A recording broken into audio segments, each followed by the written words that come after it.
کافی ساری دائیاں تھیں، عورتیں، وہ چلیں بچے لینے کے لیے مکہ المکرمہ۔ اب ان میں ایک دائی کا نام تھا دائی حلیمہ، وہ بھی ساتھ جا رہی ہیں، لیکن پورے قافلے میں وہ سب سے زیادہ، ان کی سواری بھی کمزور، ان کی عمر بھی تھوڑی زیادہ تھی، اور بدن لباس بھی کوئی، باقی خواتین تو تیار ہو کے گئیں تاکہ بڑے بڑے گھروں سے بچے لے سکیں۔ اب قافلہ چلا، دائی حلیمہ کی سواری جو ہے وہ مطلب ایک اونٹنی تھی اور ایک اس میں گدھی تھی سواری کے لیے، وہ دونوں خوراک کی وجہ سے کمزور۔ اب بار بار قافلہ روکنا پڑتا اور وہ کہتے حلیمہ جلدی آؤ جلدی آؤ۔ وہ سواری ایسی تھی کہ دائی حلیمہ کو بسا اوقات اتر کے، مطلب سواری بوجھ نہیں اٹھا پاتی تھی تو اتر کے اس کو لے کے چلنا پڑتا تھا، اور قافلے سے ملتی، پھر قافلے والے بڑے پریشان کہ یہ اب آ بھی گئی ہے اور گاؤں کی ہے، اب کیا کریں، اب مطلب خیر مکہ المکرمہ پہنچ گئے۔ دائیاں پہلے جیسے مکہ قریب آیا تو باقی دائیوں نے اسپیڈ بڑھا دی، بڑے بڑے گھروں میں چلی گئیں، اور جا کر انہوں نے، جب وہ ان کو پتہ چلا کہ بی بی آمنہ کے گھر بھی ایک بچہ ہے، مگر وہ بھی بہت سمجھ بوجھ والی ہوتی، کسی نے کہا کہ یتیم بچہ ہے۔ کیا کہا؟ بچہ ہے لیکن لڑکا ہے لیکن یتیم ہے۔ اب وہ سب وہاں سے بغیر دیکھے ہی کوئی نہ کوئی بہانہ کر کے بڑے بڑے گھروں کی طرف روانہ۔ دائی حلیمہ بھی مختلف گھروں میں گئیں، لیکن انہوں نے ان کی خستہ حالی اور ان کی اپنی حالت دیکھ کے انہوں نے منع کر دیا دوسری دائیوں کو۔ اب شام ہو گئی، ساری دائیاں بچے لے کر جہاں انہوں نے پڑاؤ ڈالا ہوا تھا وہاں بچے لے کر آ گئیں۔ دائی حلیمہ کو کوئی بچہ نہ ملا اور آپ مکے میں گھوم رہی ہیں۔ اتنے میں حضرت عبد المطلب سے آپ کی ملاقات ہو گئی۔ جناب عبد المطلب آپ کے دادا جو ہیں، انہوں نے پوچھا مائی کیا نام ہے تمہارا؟ کہنے لگی میرا نام حلیمہ ہے اور میں قبیلہ بنو سعد سے ہوں۔ حضرت عبد المطلب نے جو بات کہی وہ بڑی شاندار، فرمایا ماشاء اللہ، حلم بھی ہے اور سعادت بھی ہے۔ یعنی قبیلہ بنو سعد سے وہ سعادت اور حلیمہ سے حلم کا، واہ کیا خوب۔ فرمانے لگے کہ میرا ایک پوتا ہے، والد اس کے نہیں ہے، اگر تم چاہو تو اس بچے کو لے جا سکتی ہو۔ حلیمہ کہنے لگیں اپنے شوہر سے ذرا مشورہ کر لوں۔ ان کے شوہر حارث کے پاس گئیں، کہنے لگیں کہ مجھے ابھی بچے کو دیکھا نہیں ہے۔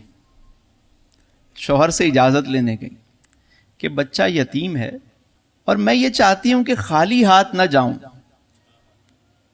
مجھے اچھا نہیں لگ رہا کہ میں خالی ہاتھ جاؤں، خالی ہاتھ جانے سے بہتر ہے کہ ہم اسی یتیم بچے کو نہ لے چلیں ساتھ۔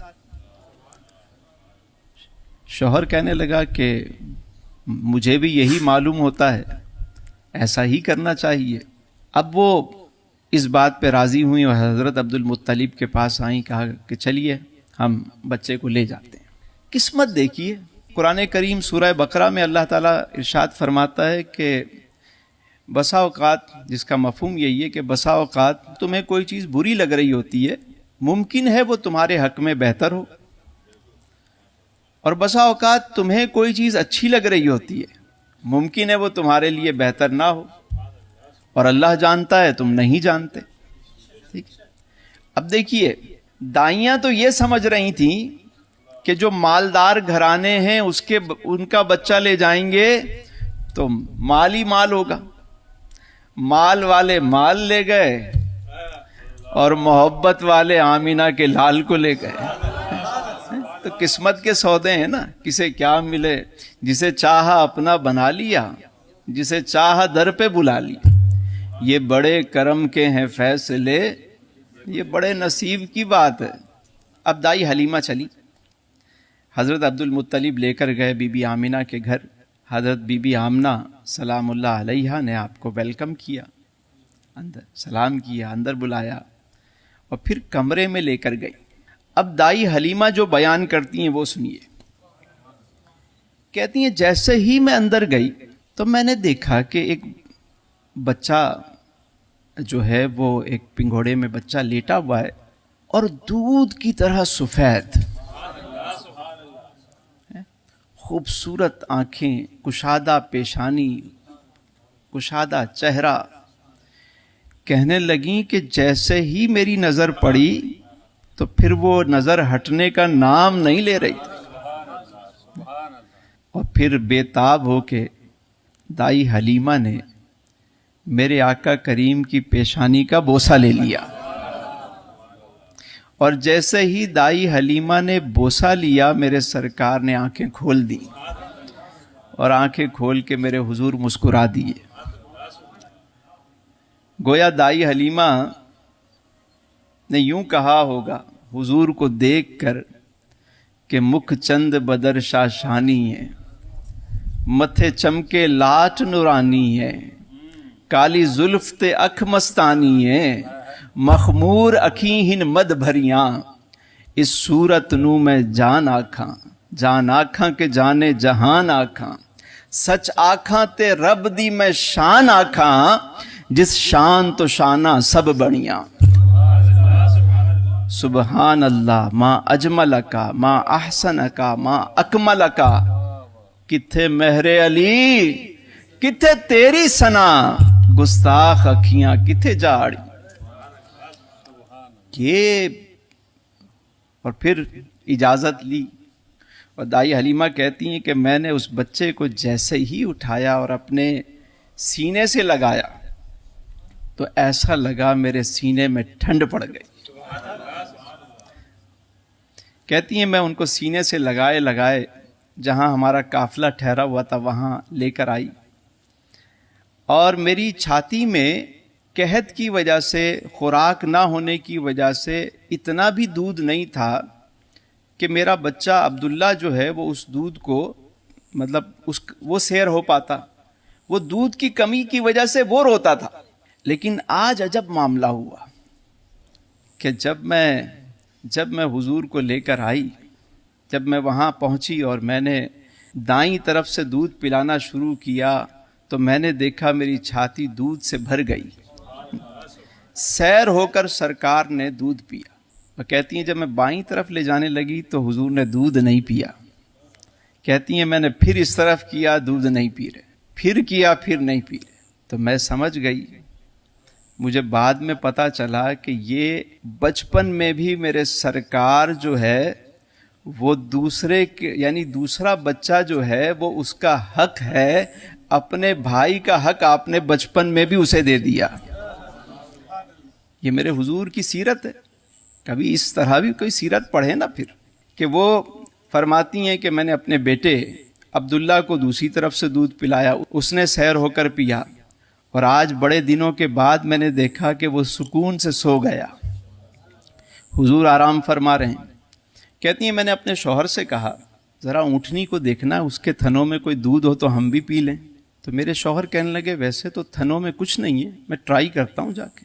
کہتے ہیں جب اونٹنی کے پاس پہنچے میرے شوہر تو کیا دیکھتے ہیں کہ اس کے تھن بھی دودھ سے بھرے ہوئے ہیں۔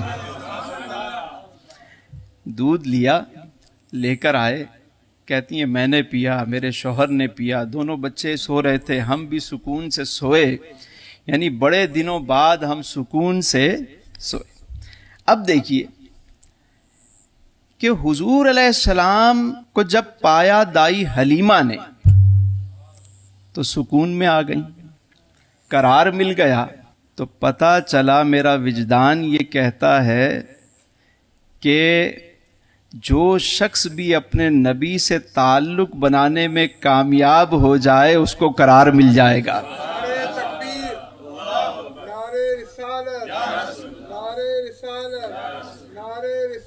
برکت مل جائے گی، رحمت ملے گی۔ تعلق بنا کے تو دیکھو، بعض لوگ کہتے ہیں ہم دین پہ چلیں گے بڑی مشکل ہوگی، دین تو بڑا مشکل ہے، حضور کی سیرت۔ میں نے کہا ہم آپ کی جو مشکلات ہیں، حضور نے آپ کی مشکلات کو آسان کرنے کے لیے تو اتنی ریاضتیں کی ہیں، مجھے آج کوئی ایک آدمی بتائیں جتنے بیٹھے ہیں ہم میں سے کس نے پیٹ پہ پتھر باندھے آج تک؟ کس نے باندھے؟ کسی نے باندھے؟ ہم میں سے کس کو اتنا ستایا گیا کہ ہمارا جوتا لہو سے بھر گیا ہو؟ ہم دین پہ چلیں گے، دین بہت مشکل. بھائی کون سی مشکل آپ کو پیدا ہو رہی ہے؟ یہاں تو یہ حال ہے کہ حضور کے نام کا صدقہ ہے. ہم جیسے جو مطلب نہ عمل ہے نہ کوئی اور چیز ہے، ہم جیسا بندہ بھی جب یہاں بیٹھتا ہے اور حضور کا نام لیتا ہے، جب پانی مانگتے ہیں لوگ دودھ لے کر آتے ہیں، ہم چنے مانگتے ہیں لوگ بادام لے کر آتے ہیں.